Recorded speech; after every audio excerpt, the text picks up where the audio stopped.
Je m'appelle Iris Delcourt, j'ai 32 ans. Il y a 5 ans, ma sœur a raconté à mes parents que j'avais abandonné mes études de médecine. Un mensonge complet. Ce mensonge m'a coûté toute ma famille. Ils m'ont bloqué, ont manqué ma remise de diplôme, n'étaient pas à mon mariage. Le mois dernier, ma sœur est arrivée aux urgences, inconsciente, en train de mourir. Quand ma mère a vu le nom sur la blouse blanche qui s'approchait du brancard de sa fille, elle a agrippé le bras de mon père si fort qu'elle lui a laissé des bleus. Bienvenue sur cette chaîne où la vérité finit toujours par se frayer un chemin. Abonnez-vous, cette histoire mérite d'être suivie jusqu'au bout. Dans la famille Delcourt, à Rennes, il y avait 2 filles, mais une seule qui comptait vraiment. Ma sœur Camille, 3 ans mon aînée, brillait partout, théâtre, conseil des délégués, capable de charmer n'importe quel adulte. Moi, la discrète, le nez dans mes manuels de biologie pendant que Camille tenait la table. Ce n'était pas de la rébellion. J'étais simplement invisible. En 3e, j'ai atteint la finale régionale du concours de sciences, seul élève de mon collège sélectionné. Le même week-end, Camille avait une représentation de théâtre communautaire. Devinez où mes parents sont allés. Je me suis juré que si je ne pouvais pas être la fille qu'on remarque, je serais celle qu'on ne peut pas ignorer. L'admission en école de médecine à Grenoble est arrivée un mardi d'avril. Mon père a relu la lettre, m'a regardé vraiment pour la première fois, et dit « Peut-être que tu deviendras quelque chose, finalement ». Ce n'était pas vraiment un compliment, mais c'était le plus proche que j'ai jamais eu.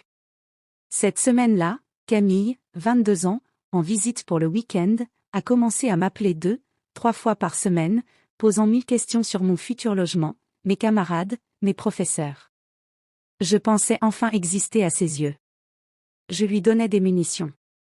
En 3e année de médecine, ma colocataire et meilleure amie, Sarah, orpheline du système, a été diagnostiquée d'un cancer du pancréas en phase terminale.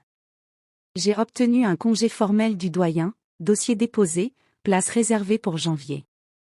J'ai emménagé chez elle, l'ai accompagnée en chimiothérapie. J'ai appelé Camille pour lui expliquer. Sa voix était du sirop, je ne dirai rien à maman et papa, je sais qu'ils s'inquiéteraient. 3 jours plus tard, elle les a appelés. L'appel de mon père est arrivé à 23h, alors que j'étais assise près du lit d'hôpital de Sarah. Ta sœur nous a tout dit. L'abandon des études, le petit ami toxicomane.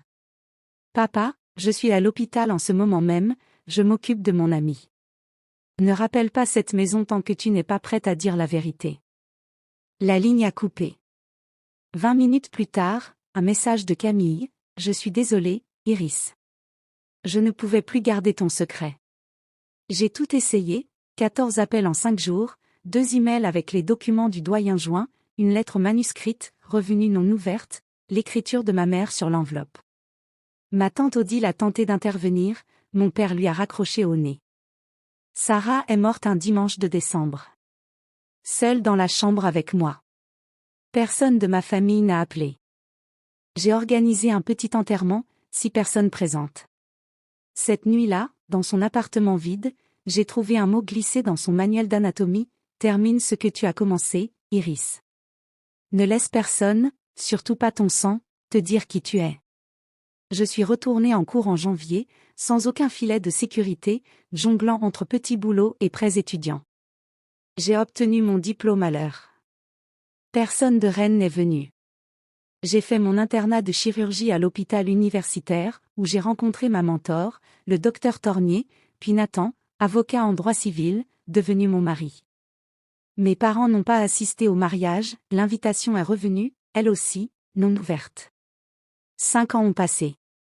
Je suis devenue chef de service de chirurgie traumatologique. Ma tante Odile m'appelle chaque dimanche, mon seul fil vers cette famille. Il y a une semaine, elle m'a dit, la voix inquiète, il faut que je te parle de Camille. Avant qu'elle finisse, mon beeper a sonné. Ce que j'ai appris plus tard, pendant 5 ans, Camille avait entretenu un récit méticuleux racontant à notre grand-mère que j'étais sans domicile, à des cousins que j'étais en cure de désintoxication, prétendant m'avoir tendu la main sans succès. Elle avait même appelé mon ancien hôpital sous une fausse identité pour tenter de prouver que mes diplômes étaient falsifiés. Nathan me l'a révélé 6 mois plus tôt, ayant gardé le silence par prudence. Jeudi soir, 3h07 du matin. Accident de la route, une femme de 35 ans, traumatisme abdominal, instable. J'ai consulté la fiche patient, Camille Delcourt. J'ai figé une seconde, puis j'ai repris mon souffle professionnel. J'ai signalé le conflit d'intérêts à mon collègue, tout consigné par écrit, et j'ai opéré moi-même rupture de la rate, lacération hépatique sévère. 3h40 de chirurgie. Elle a survécu. Dans la salle d'attente, mes parents, méconnaissables de fatigue, m'ont vu arriver en blouse, mon badge visible, Dr Iris Delcourt, chef de chirurgie traumatologique. Mon père a bégayé, « Tu es médecin ?» Oui. Mais Camille disait. Disait quoi exactement? J'ai tout récité, calmement, sans trembler, les mensonges, les appels bloqués, les lettres retournées. Ma mère s'est effondrée sur une chaise. Une infirmière est passée, annonçant par inadvertance ma récente distinction de « médecin de l'année », détonnant une deuxième bombe silencieuse dans la salle d'attente. Ma tante Odile est arrivée avec son téléphone, un dossier complet de capture d'écran, mes emails ignorés, mon diplôme d'internat, un message de Camille datant de 4 ans lui demandant explicitement de ne jamais révéler à nos parents que j'étais devenue chirurgienne, pour ne pas les perturber.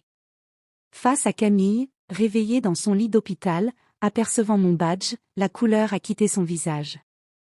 Je peux t'expliquer. Tu n'as rien à m'expliquer à moi. Explique-le à eux. J'ai posé mes conditions, elle écrirait la vérité complète à toute la famille élargie, mes parents suivraient une thérapie familiale, et la reconstruction se ferait à mon rythme, pas au sien. Le mail est parti un mercredi soir, 47 destinataires. Ma grand-mère, 89 ans, m'a appelé directement, furieuse d'avoir été trompée si longtemps. 3 mois de thérapie plus tard, un dimanche matin de février, la sonnette a retenti. Mes parents sur le porche, mon père tenant maladroitement une bouteille de jus d'orange, ma mère un teint de sablé, ce qu'elle ne faisait jadis que pour Camille. On peut entrer? Le café est presque prêt. Mon père a mis la table, comptant 4 assiettes avec une attention presque religieuse. Ma mère m'a serré dans ses bras, sans mots, juste tenue. Ce n'était pas parfait. Ce n'était pas l'enfance que je méritais. Mais c'était réel, et réel, après 5 ans de silence, c'était déjà beaucoup. Je n'ai jamais cherché la vengeance sur ma sœur. Je suis simplement devenue quelqu'un qui n'en avait plus besoin. Et cela s'est révélé la réponse la plus dévastatrice de toutes. Et vous, auriez-vous ouvert cette porte-là? Dites-le en commentaire, abonnez-vous, et partagez cette histoire à qui en a besoin.